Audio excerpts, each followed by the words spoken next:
Hello and welcome everyone, my name's Captain Frost and this is gonna be a build guide for Boneshatter build on Slayer, which is a very good option for you to play Boneshatter as.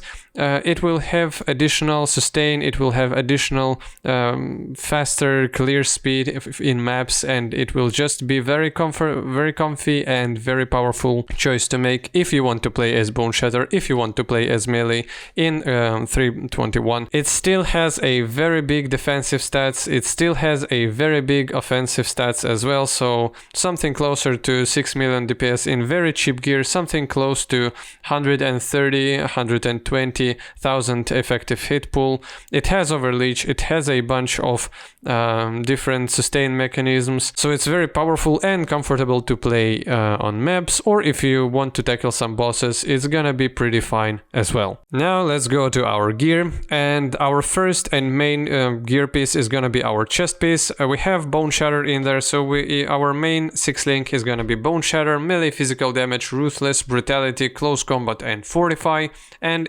all these things we are gonna slot in the body armor piece that gives us a bunch of armor as much as possible, that gives us some chance to suppress spell damage, some resistances, some maximum life, and if your budget allows you, you can get some additional stuff in there, like additional physical damage reduction, some +1 to all maximum resistances, maybe some aura effects and stuff like that. Then in our helmet we will have our Ancestral Protector and Vol Ancestral Warchief with multiple totems and maim as our support gems. The helmet itself is gonna be again very high armor based, some maximum life as much as possible, some resistances, some chaos res if you can squeeze it in, percentage of physical damage from hits taken as elemental damage is gonna be very good as well, and you can get some additional +1 to maximum res there as well.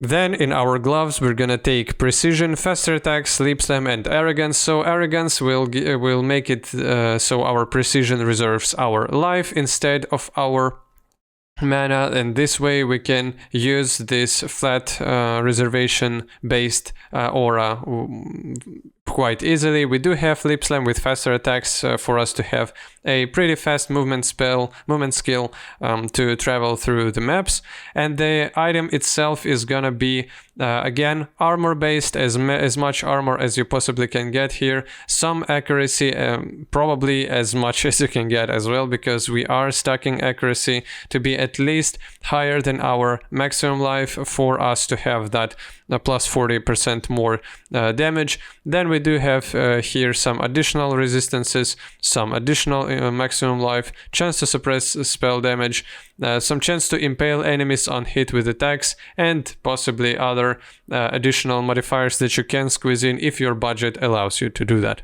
In our last small equipment piece, in our boots, we're gonna take Blood Rage, Pride, Determination and War Banner. So these are gonna be our main reservation skills. It's Pride, Determination and War Banner. One gives us armor, one gives us damage, and War Banner gives us some additional damage as well, and some accuracy in order to cap our accuracy to be higher than our life.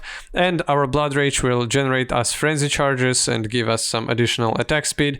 Now the gear piece itself, you can get there as much movement speed as possible.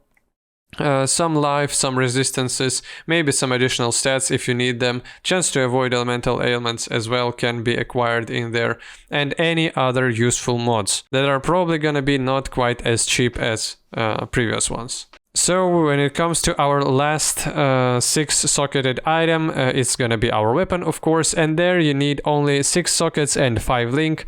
So our 1 out of 5 link gem will be Berserk. You just wanna use it to gain additional damage and defensive buff. And then in our 5 link setup, we're gonna have cast when damage taken, Warlord's Mark, Life Tap, Vulnerability, and Val Molten Shell. So your cast when damage taken, you want to have it at level 4. Then about your Warlord's Mark, you don't really care. You can have it at level 1, Life Tap level 1 as well. Vulnerability level 7 and Val Molten Shell level 12. So what does it do? You do have your custom damage taken that will proc off your trauma hits, so just when you're using your ability you will proc this constantly. Vulnerability is your main damage curse, and then your Warlord's Mark will go off on some enemy around you, and you will regenerate your rage. You will additionally have a chance to generate an endurance charges this way, and this is just going to be useful even though we don't have additional curse on us. It's still gonna be proccing, so one mob is gonna be with Warlord's Mark, and it will give us all the rage and all the additional endurance charge generation that we need. With life tap, all these procs will require only life, not mana. Now vulnerability, again, it's our main curse.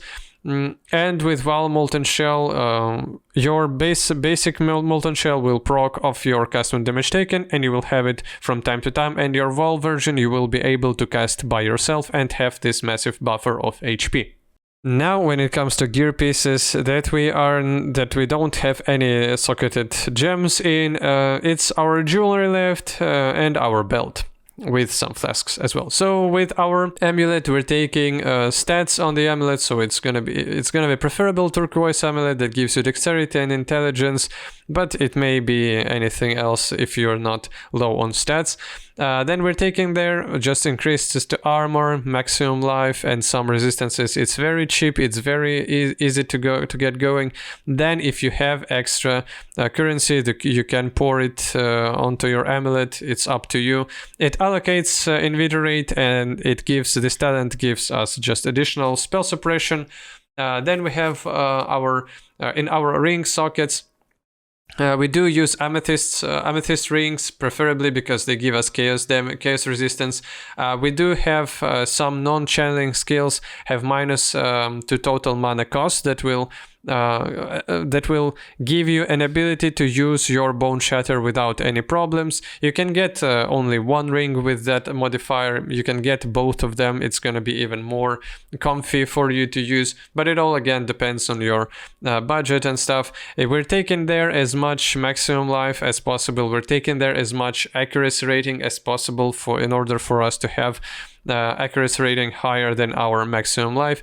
And then otherwise we're just going for basic resistances, basic elemental resistances, and yeah, nothing special there. With our belt we're taking preferably Stygian Vice that gives us armor, maximum life, and as much resistances, probably paired up with some chaos res as well.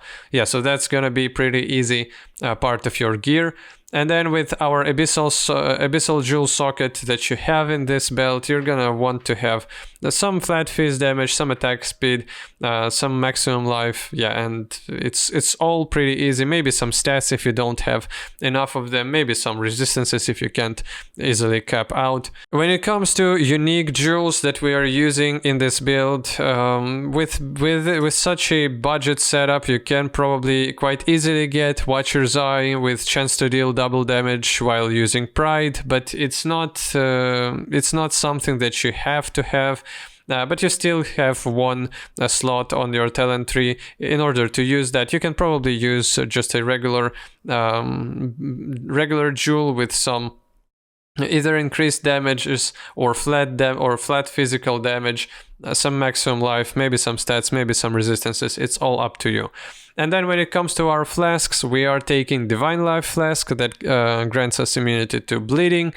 We're taking other Divine Life Flask that gives us immunity to chill or freeze. Probably one of the flasks you want to be instant, and second you want to be just a regular flasks with either a faster recovery or just baseline recovery, however you prefer it. Then we're taking Granite Flask that gives us armor with just additional either charge generation or maximum charges. Then we're taking our Quicksilver Flask that gives us movement speed, and you can get any any other useful modifiers here, like increase to armor or increase to attack speed or increase to your movement speed again. And our last flask is our sulfur flask that gives us increased damage. It creates consecrated ground, which gives us some regen. And we do have and you again can get here charge generation. You can get here increases to different stats that you are prefer and that your budget allows you to get. Link to the talent tree and to the pub of the build are gonna be in description and in pinned comment below the video, so you can take it from there. If I was to describe shortly what are we taking with our talents, it's gonna be as much life, physical damage, axe damage, impale, mana reservation efficiency, and armor stuff as possible. We are gonna generate our endurance charges through receiving trauma damage. We are gonna generate a bunch of frenzy charges with blood rage, so we will be pretty good with many different mechanics in the game. We are stacking a bit accuracy as well for our precise technique. And that's mostly what this build is about. You can take Vol Pact, but it can be a bit uncomfortable using Blood Rage with it. So it's gonna give you a bunch of additional sustain in your in combat, but it will have some detrimental impact on your character as well. When it comes to our ascendancy, we are taking, of course, Brutal Fervor that gives us life leech uncapped. So it's overleech. We're gonna have our life leech to not be removed when reserved life is filled, and that is just a massive quality of life and survivability increase. That is Slayer. Slayer has this unique powerful ability. Then we're taking Bane of Legends for just more damage and cannot take Reflected Fist damage. Then we're taking Headsman. Again, Headsman gives us this massive call that is gonna be very good against big bosses. And then again, it gives us additional speed. And Impact just increases our AoE, increases our damage, gives us some additional accuracy, and +2 melee strike range. So yeah, that is gonna be your 4th Ascendancy big node.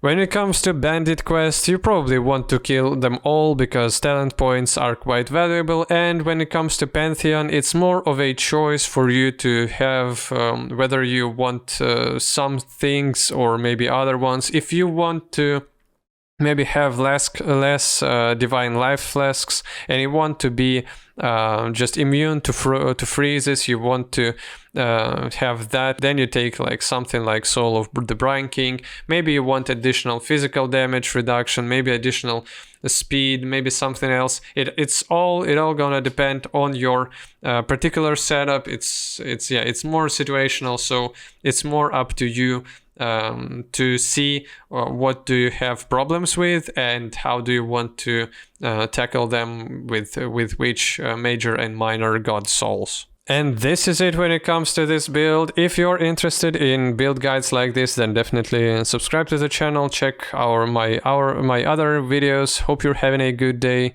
Goodbye.